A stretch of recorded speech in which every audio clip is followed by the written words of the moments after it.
মরক্কোকে দারুণভাবে হারিয়ে দিয়ে সেমিফাইনালে জায়গা ফিক্সড করে ফেলল ফ্রান্স। এবং ফ্রান্স শুরু থেকেই এই ম্যাচটা তাদের মতো করেই খেললো।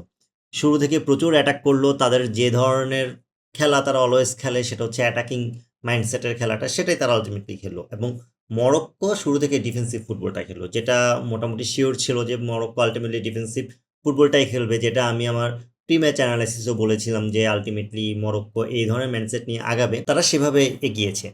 কিন্তু এই জায়গায় যেটা খুব বেশি ইন্টারেস্টিং সেটা হচ্ছে ফ্রান্স যখন কন্টিনিউয়াসলি অ্যাটাক করতেছিল অ্যান্ড ওই অ্যাটাকগুলো তাদের গোলকিপার প্রত্যেকটাই সেভ দিচ্ছিল, তখন আলটিমেটলি ফ্রান্সের ডেসপারেশনটা আরও বেড়ে গেল। অ্যান্ড সেই ডেসপারেশনের কারণেই ভুল করে বসলো মরক্কোর প্লেয়ারের কারণে আলটিমেটলি যেটা হলো, তারা ফ্রান্সে একটা পেনাল্টি পাইলো। অ্যান্ড ওই পেনাল্টি থেকে যেটা হলো আলটিমেটলি এমবাপ্পে পেনাল্টি শট নিল। কিন্তু এখানে ইন্টারেস্টিং ব্যাপারটা হয়েছে, এমবাপ্পে এখন পর্যন্ত টোটাল 15টা পেনাল্টি শট নিচ্ছে, সেখান থেকে সে 14টা গোল দিচ্ছে, একটা সে মিস করছে। কিন্তু এই পেনাল্টিতে সে আলটিমেটলি যেটা করলো, সে মিস করে ফেললো।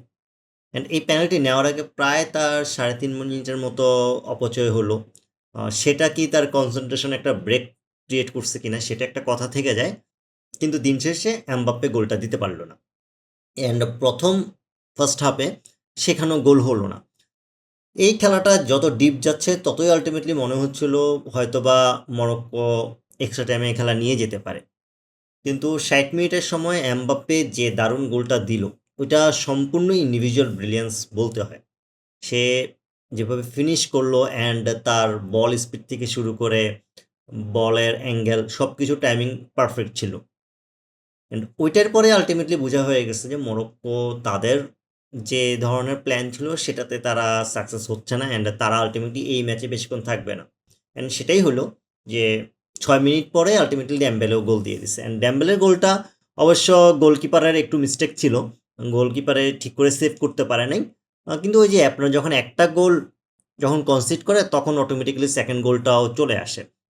সেই জায়গা থেকেই ফ্রান্স 2টা গোল পেল। অ্যান্ড এমবাপ্পে বেশিক্ষণ মাঠে ছিল না। এমবাপ্পেও প্রায় হচ্ছে লাস্টের 10 মিনিট আগেই সে মাঠ থেকে সাব হয়ে যায়। বেসিক্যালি তার ইনজুরির একটা প্রবণতা ছিল, সেটার কারণে যেহেতু সেমিফাইনালে মোটামুটি শিওর যাচ্ছে অ্যান্ড এমবাপ্পেকে সেমিফাইনালে অবশ্যই দরকার, তো সেই জায়গা থেকে তাকে সাব করে ফেলা হলো।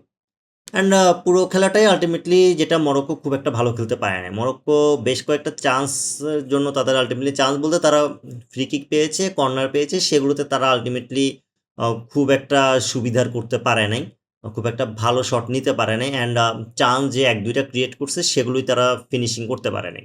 তো এই কারণে মরক্কো আলটিমেটলি এই ম্যাচে খুব একটা ভালো খেলছে সেটা বলার সুযোগ নেই। পুরোপুরি এক পেশে একটা ম্যাচ বলাই যায়। শুধু আপনি বলতে পারেন গোল একটু লেটে হয়েছে, 60 মিনিটে যে গোল হয়েছে, কিন্তু দিন শেষে আপনার পুরো ম্যাচ যদি আপনি দেখতে যান, সেখানে কোনো সময়ই মনে হয় নাই মরক্কো ফ্রান্সকে একটা থ্রেটে ফেলতেছে বা ফ্রান্সের জন্য বিপজ্জনক হয়ে যাচ্ছে, এই ধরনের কখনো মনে হয়নি। সো সেই জায়গা থেকে ফ্রান্স এই ম্যাচটা অসাধারণ খেলছে। এখন ফ্রান্সের জন্য যদি আলাদা করে বলতে যাই, ফ্রান্স আলটিমেটলি এভাবেই খেলে। তারা পুরোটা টুর্নামেন্ট যদি দেখেন, তাদের অ্যাটাকিং সাইড এত রিচ, তাদের অ্যাটাকিং সাইড এত হেভি, সেখানে আপনি আলটিমেটলি যদি এমবাপ্পেকে বেশি ফোকাস করেন, মার্ক করেন, আপনার ড্যাম্বেলে গোল দিবে। ড্যাম্বেলেকে বেশি ফোকাস করলে অলিজে গোল দিবে বা অলিজে ভালো খেলবে। সেই জায়গা থেকে আলটিমেটলি এই ম্যাচে অলিজে খুব একটা গোল বা অ্যাসিস্টের দিকে খুব একটা কিছু করতে পারে নাই। বাট অলিজে খুব একটা খারাপ খেলছে এটা বলা যায় না, সেও ভালো খেলছে। কিন্তু ওই যে যখন আপনার এমবাপ্পে গোল পেলো, ডেম্বেলে গোল পেলো, সেখানে আপনার আর কি লাগে। সো এই দলটার যেটা ফোকাস থাকবে, তারা সামনে যেহেতু সেমিফাইনালে তাদের এই অ্যাটাকিং মাইন্ডসেটটা যদি থাকে অ্যান্ড তারা যদি শুরুতে গোল পেয়ে যায়, সেখানে আসলে তাদেরকে আটকানোর সুযোগ খুব কম। অ্যান্ড আরেকটা ব্যাপার যেটা হচ্ছে, তারা যে ধরনের খেলা খেলতেছে, তারা প্যারাগুয়ের সাথে দেখেন সেম প্যাটার্নের খেলাটাই খেলছে। তারা ডিফেন্স ঠিক রেখে তারা অ্যাটাকই করছিল। যখন আপনার লো ব্লকের অ্যাগেনস্টে, হাই ডিফেন্সের অ্যাগেনস্টে খেলতে হয়, তখন কিন্তু আপনাকে খুব ভালোভাবে পুশ করতে হয়। ওরা যেটা করছে, ওরা কন্টিনিউয়াসলি অ্যাটাক করে গেছে। সো কন্টিনিউয়াসলি অ্যাটাক যদি আপনি কোনো দলের এগেনস্টে করেন, তখন আপনার একটা সময় যে ওই অ্যাটাকটা আপনার সাকসেসফুল হবে, ওই ওয়ালটা আপনার আলটিমেটলি ব্রেক হবে।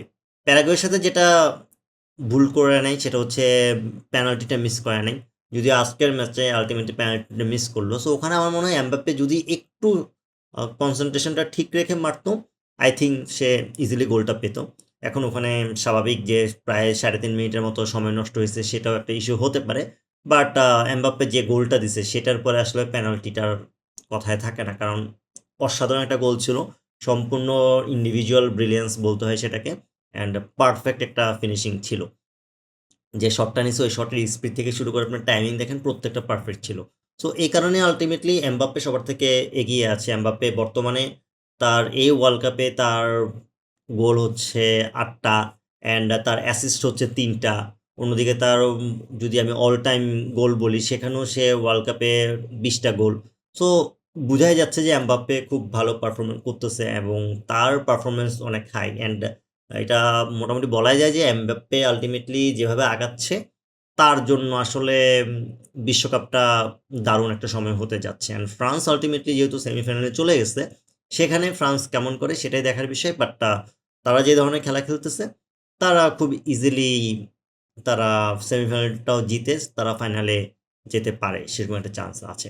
আজকের ম্যাচের আপনার উল্লেখযোগ্য পয়েন্টটা কি হতে পারে, অ্যান্ড কোথায় আলটিমেটলি মরক্কো হেরেছে সেটা অবশ্যই কমেন্ট করে জানাবেন। ভিডিওটি ভালো লাগলে লাইক, কমেন্ট, শেয়ার এবং সাবস্ক্রাইব করে পাশে থাকবেন। আল্লাহ হাফেজ।